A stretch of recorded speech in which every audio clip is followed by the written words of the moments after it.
Dude, shut up, Liam said, elbowing Jeremy playfully.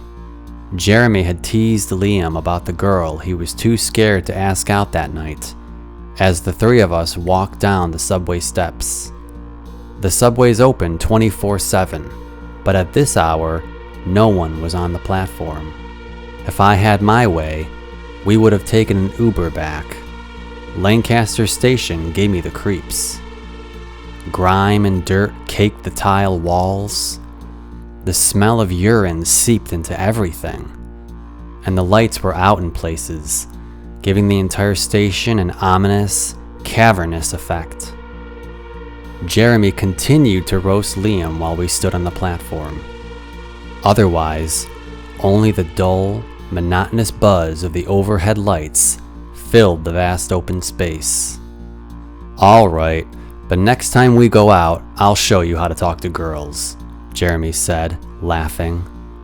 A panicked scream coincided with Jeremy's laugh, and at first, I wasn't sure what I heard. Jeremy looked at Liam and me with his eyebrows furrowed and mouth hanging open. He'd heard it too. Before we had time to react, a woman came racing toward us from down the platform. She was about 5'6", slim, with brown hair and dark eyes. "Please, please, you have to help us," she cried, panting.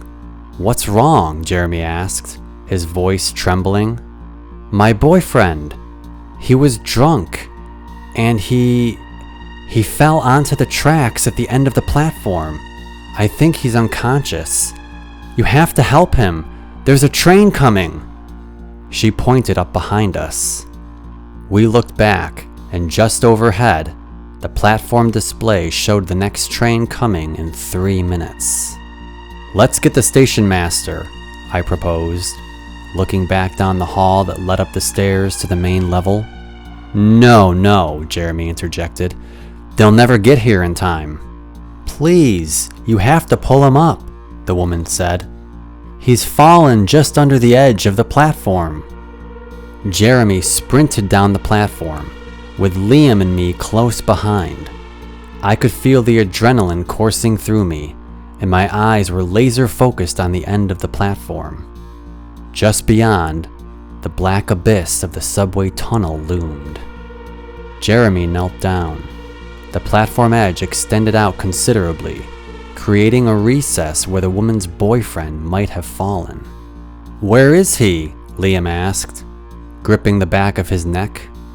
"He must be under the lip of the platform," Jeremy replied, bending forward to try to look under the lip.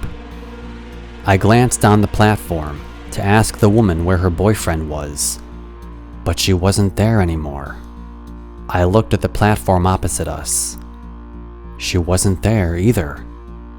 Jeremy and Liam didn't notice. The platform display showed the next train coming in 1 minute. As Jeremy reached under the platform edge, a long, hideous arm took hold of him. It was a naked arm, sinewy and covered in dirt. It looked only half human. Jeremy cried out as he fell forward, his upper body already over the edge. Liam and I instinctively grabbed Jeremy's legs and yanked him backward. A moment later, the arm lost its grip and disappeared under the platform. We dragged Jeremy just beneath us. He lay there, staring up in an almost apoplectic state. Out of the corner of my eye, I swore I saw a figure dart from under the platform into the black abyss of the tunnel. And none of us could deny what we heard next. The shrill, maniacal laughter of something emanating from the subway tunnel. The hair on the back of my neck stood up, and my legs grew weak with fear. A gust of air followed, a sign that our train was coming. When the train roared into the station, we jumped on, helping Jeremy, who could hardly move.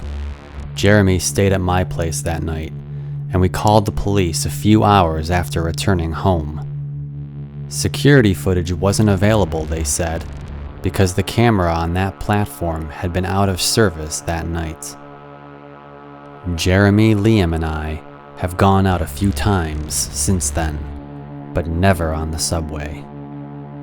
People always say you shouldn't ride the subway late at night on account of all the sketchy things that happen. I think they usually mean robbery and things like that, but what happened that night, we still can't explain. All I know is that something demonic, degenerate, and disgusting inhabits the tunnels of Lancaster Station, just waiting for a victim.